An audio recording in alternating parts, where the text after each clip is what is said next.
Alleged ill treatment from Bahamian officials overshadowed yet another outstanding performance from Team Jamaica at the Carifta Track and Field Championships in that country. The team amassed 84 medals, comprising 45 gold, 27 silver and 10 bronze, after another dominant display on Monday's final day in Nassau.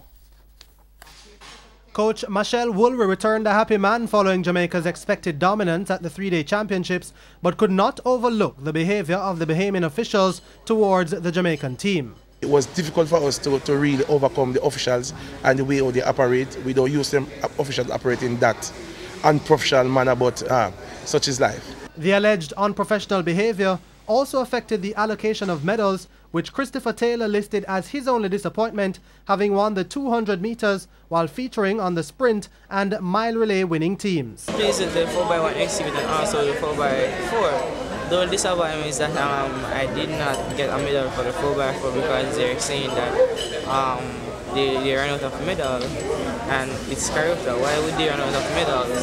And it's my last Carifta, so I was hoping to come back to Jamaica with 3 gold medals, but it's a part of the game. Outstanding sprinter Brianna Williams was no doubt the performer of the championships, becoming the first Jamaican to win the Austin Seeley Award since Johan Blake did so in 2007.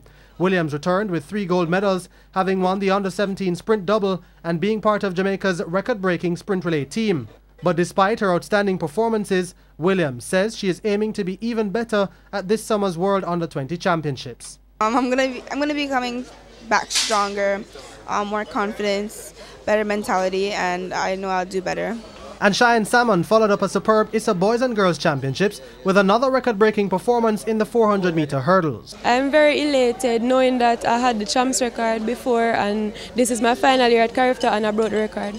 Meanwhile, Coach Woolry is hoping the Jamaica Athletics Administrative Association, the J3As, will resolve the matter relating to the non-allocation of medals shortly so the athletes can receive their medals.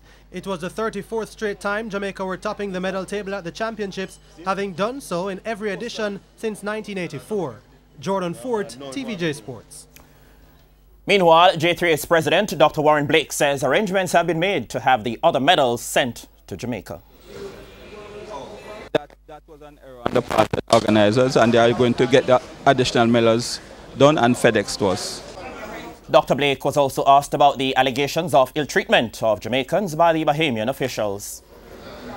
No, I can't comment on that because the treatment that I have gotten, because I didn't stay in the hotel with the athletes and nothing like that has been reported to me, so I can't comment on issues of which I'm not informed.